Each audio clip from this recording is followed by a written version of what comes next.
Donc, si je fais affichage, afficher le damier de transparence, c'est pas une illustration avec un fond blanc. Ce sont des étoiles entourées de transparence. Donc, si je le mets sur une image dans InDesign ou quoi, on verra l'image entre les étoiles. Affichage, masquer le damier de transparence. Ben oui, dans cette image-là, je n'ai pas fait de fond gris qui me permet de voir ce qui est blanc et ce qui est transparent. C'est dans l'autre. Alors, on y va, dans l'autre. Intro 04, voilà. Donc, on en était à déplacer les couleurs du nuancier vers les formes. Je vous laisse faire les quelques formes que vous avez faites au début.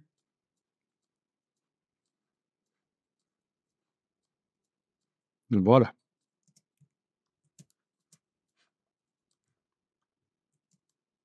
Donc, on a dû déverrouiller le calque ILU. Le calque du dessus, là, les étoiles sur le côté, sont verrouillées. Pas celle-là, mais c'est pas grave. Donc, l'idée, c'est qu'une des formes va servir à masquer. Vous allez mettre les formes au même endroit. Ah, il y en a une que je vais laisser à l'extérieur. Comme ça, vous allez voir ce qui se passe. Voilà. Ça va, vous avez quelques formes empilées et une qui est restée à l'extérieur comme ça. Vous en avez une qui est en sandwich entre deux autres, comme par exemple mon pentagone bleu. On est d'accord? Ouais. OK, vous allez sélectionner tout, pas en faisant CTRL A, parce qu'attention, on a des étoiles là sur le côté qui ne sont pas verrouillées et elles sont sur le même calque. On va sélectionner en englobant avec la flèche noire. On englobe. Voilà. Et on va demander objet, masque d'écrêtage créé. Objet, masque d'écrêtage créé. Et voilà. Mais évidemment, ce n'est pas la forme que je voulais qui a fait le masquage. Donc on annule. Si vous voulez que ce soit la forme bleue ici chez moi, la forme en sandwich, qui fasse le masquage, il faut qu'elle soit, qui serve de masque, de trou, il faut qu'elle soit tout au-dessus. Donc il faut la sélectionner elle toute seule en cliquant à côté puis en venant cliquer sur elle. Attention, encore un piège de Illustrator. Si vous double-cliquez, vous passez en mode isolation. C'est-à-dire que toutes les autres formes se verrouillent. Vous ne travaillez que sur celle-là. Ça, c'est le double-clic. Et oui, il faut sortir du mode isolation avec la flèche là. Voilà. Donc, faites gaffe à ça. C'est désactivable par les préférences, mais là, on va le laisser. On va dire qu'on vous fait confiance. Quand vous voyez le fil d'Ariane, le breadcrumb qui apparaît là au-dessus, c'est que vous êtes passé en mode isolation et qu'il ne faut peut-être pas. Donc, on sort de là avec la flèche. Autre piège qui peut vous arriver. Alors, si j'arrive à le faire ici. Ah non, c'est comme ça. Voilà. Voyez ça? Ça, c'est quand vous enfoncez la touche CTRL et vous cliquez sur l'œil. C'est très rarement utilisé. Enfin, ça dépend des cas, hein. Certaines personnes l'utilisent peut-être tous les jours. Et ça, c'est faire passer une partie seulement des calques en mode squelette, en mode tracé, sans couleur. Si vous zoomez, vous allez voir que les autres formes là qui sont sur l'autre calque, sur le calque du dessus, elles sont toujours avec leur couleur. Donc, commande et cliquer sur le Mac, contrôle et cliquer, ça va forcément vous arriver. Si je ne vous ai pas expliqué, vous allez vous demander, mais qu'est-ce qui se passe? Là, je vais faire passer, par exemple, les formes du calque du dessus en mode squelette, uniquement celle-là. Voilà. Et comment on fait? C'est donc la touche contrôle et cliquer sur l'œil. Franchement, on ne l'utilise pas souvent, mais ça arrive parfois qu'on se plante et qu'on se retrouve avec ça. Et donc, c'est une alternative à CTRL-Y qui transforme tout en squelette, tous les calques d'un coup.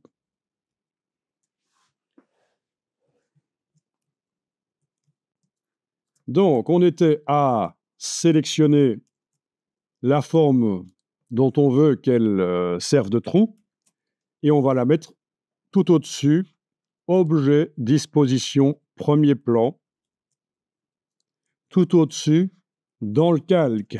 Oui, elle ne va pas se retrouver dans le calque du dessus, c'est dans le calque. Hein. Objet, disposition, premier plan, elle vient au premier plan. On aurait pu aussi, dans le calque, prendre la vignette et la faire voyager pour la mettre tout au-dessus. Techniquement, ça marche. Voilà un des seuls cas où on prend les vignettes comme dans Photoshop. On les active comme dans Photoshop. Sinon, je vous ai dit, pour sélectionner les objets, c'est les cibles.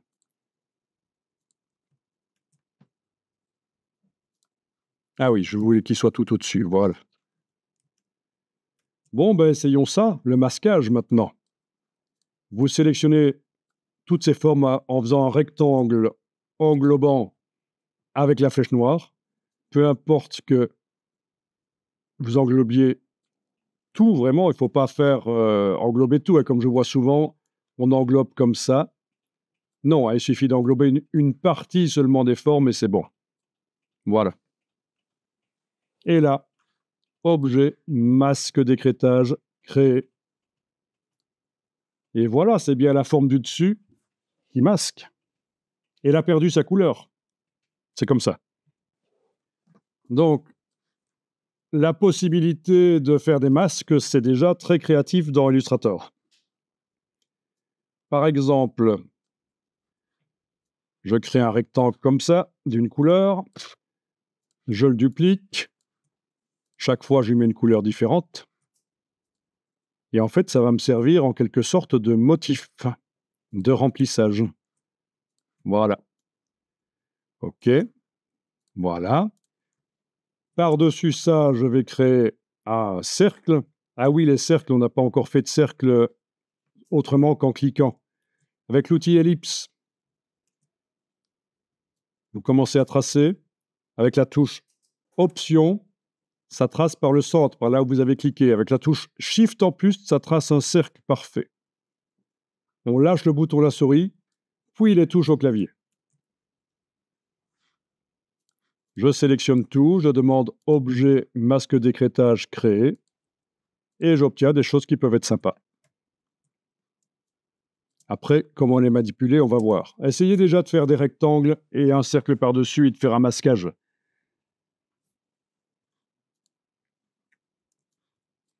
Alors, je vous rappelle que quand je sélectionne mes formes, je vois les vecteurs parce que dans le menu affichage, j'ai demandé de masquer le cadre de sélection.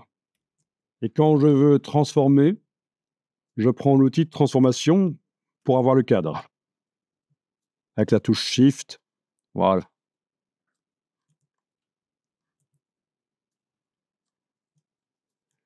Vous avez peut-être remarqué que chez moi, les vecteurs sont très grands. Si vous avez des problèmes de vue comme moi, vous pouvez aller dans les réglages, édition, préférences, sélection et affichage des points d'ancrage. Et là, vous voyez que moi j'ai mis la taille des vecteurs au maximum. Si c'est toujours pas suffisant pour bien voir les choses, il va falloir modifier la résolution de votre écran. Trop de points fait une interface petite. Donc, là, je suis en 2048-1080, mais il y a plus petit. Je pense que pour Illustrator, il faudra quand même au minimum 900 pixels en hauteur. Sinon, vous allez avoir des problèmes, des choses de l'interface ne vont pas s'afficher correctement. Mais enfin, ça peut déjà beaucoup modifier l'affichage. Vous avez ça dans Windows, les propriétés de l'écran, la résolution.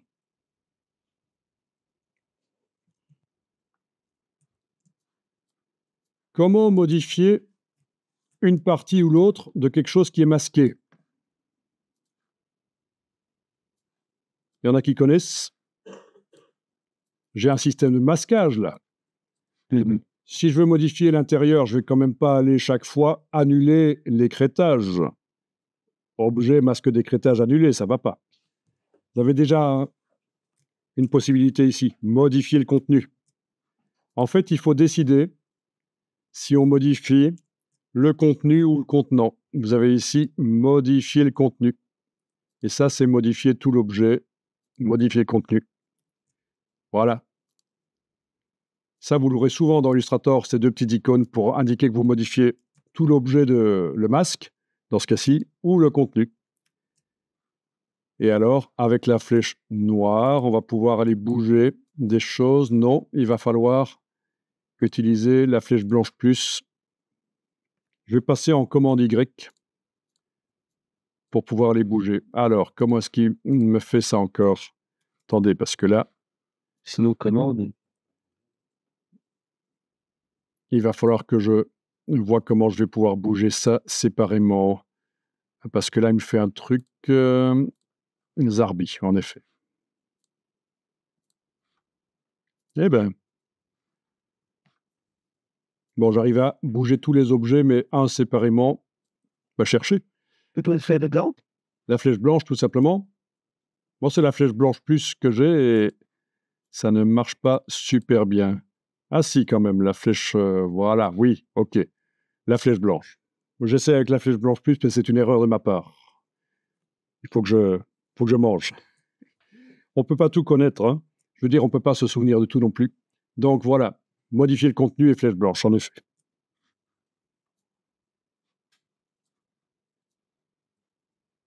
Voilà. Et donc, l'autre option pour modifier la totalité ou pour modifier juste le masque, oui, on peut modifier juste le masque en le prenant par son bord. Honnêtement, ce n'est pas tous les jours que je fais du masquage sur des formes vectorielles. En général, on le fait sur des images. On va le faire sur une image. Donc, même chose ici.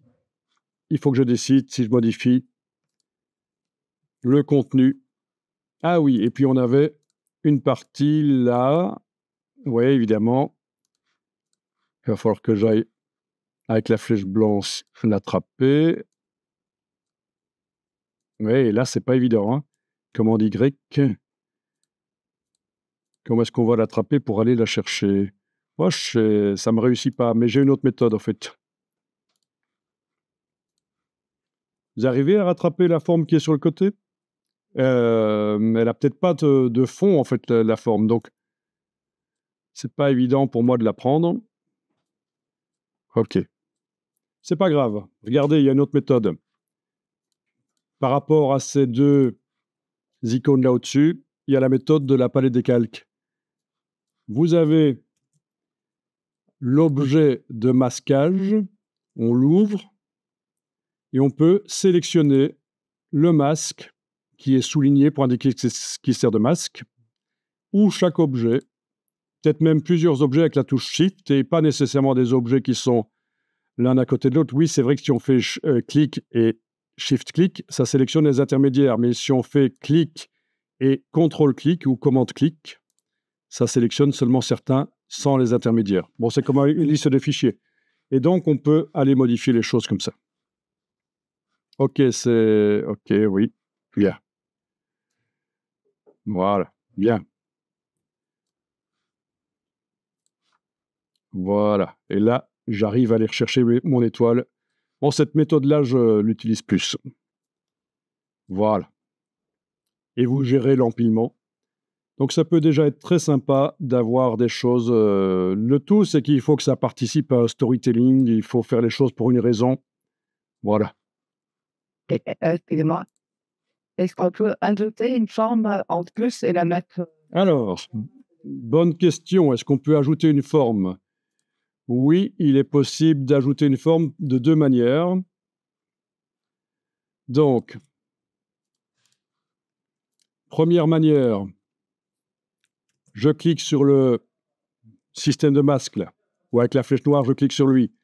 Puis je vais aller créer une forme. OK, une forme là. Voilà.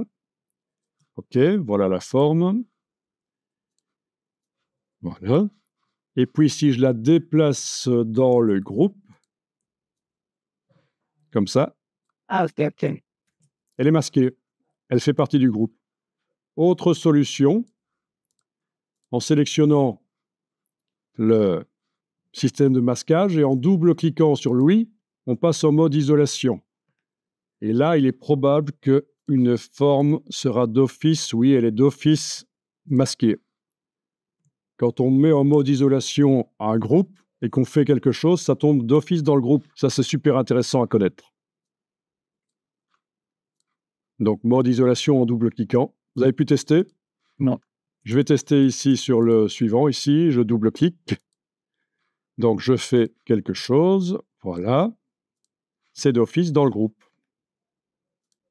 C'est d'office dans le groupe, oui. Parce que je suis passé en mode isolation en double-cliquant sur l'objet. Puis, je dois sortir du mode isolation.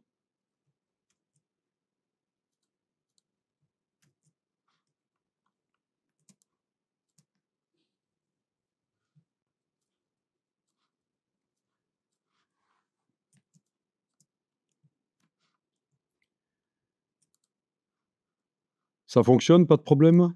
Et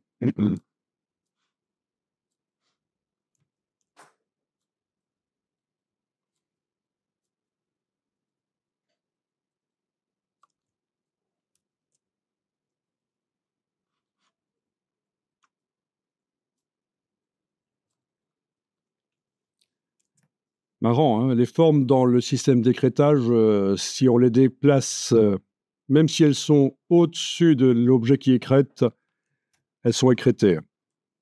Alors qu'au moment où vous faisait l'écrêtage, il fallait absolument que l'objet qui écrète soit tout au-dessus.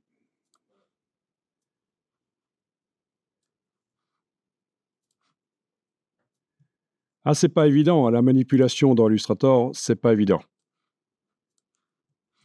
Bon, il faudrait peut-être enregistrer le fichier.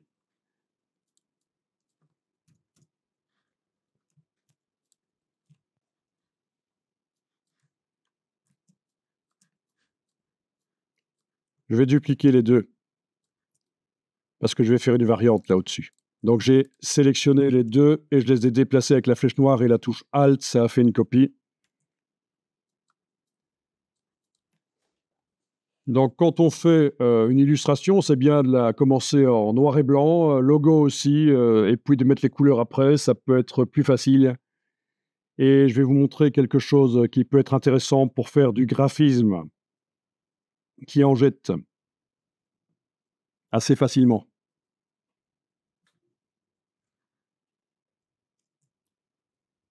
Ça va? Vous avez pu dupliquer votre forme ou vos deux formes si vous en aviez deux? Je vais sélectionner les deux du dessus là.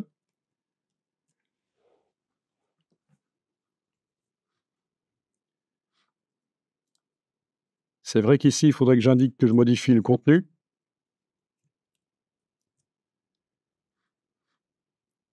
Et puis, je vais aller mettre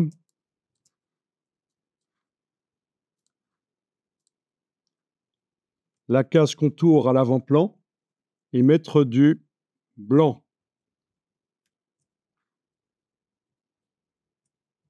Donc, j'ai mis du blanc sur tous les objets, ils ont un contour blanc. J'ai même pu le faire sur deux masques en même temps. Tiens, ça, c'est génial, hein. Le contenu de deux masques en même temps. J'ai été mettre la case contour à l'avant-plan et du blanc. Je vais modifier l'épaisseur. Je peux le faire par la palette contour. Elle est là. Voilà.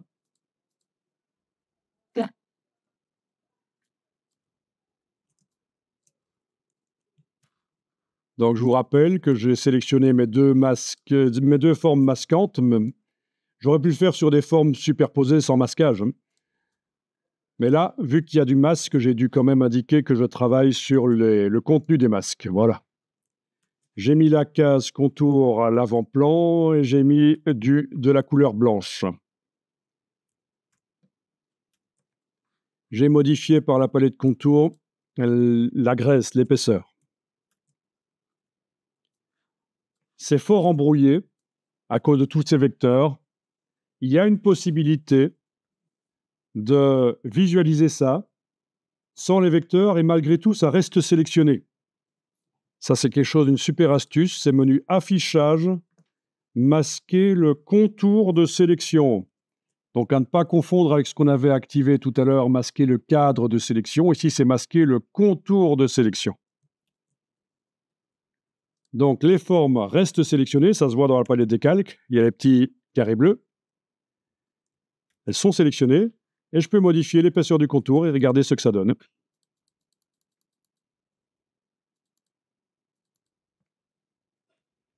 Et alors, ce genre d'effet, quand on met des contours blancs comme ça sur plusieurs formes superposées, ça est surtout intéressant quand on visualise ça sur un fond blanc. Donc, je vais rétracter ici le calque de l'illustration et enlever l'œil en face du calque de mon fond gris. Voilà. Comme ça, vous voyez ce que ça donne. En soi, ça peut déjà devenir des logos, ce genre de choses. D'accord? Donc après, je vais aller activer l'une ou l'autre avec la flèche blanche plus. Est-ce que ça va marcher? Non. Il faut vraiment que j'aille la sélectionner parce qu'il y a le masque.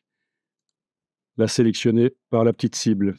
Voilà, on peut aller bouger l'une ou l'autre. Redimensionner, tourner, etc.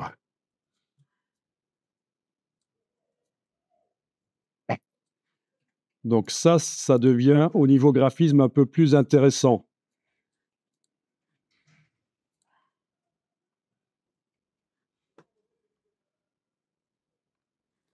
Ça devient un peu plus intéressant. C'est celui-là? Non. Où est-ce qu'il est? Il est là au-dessus. Voilà.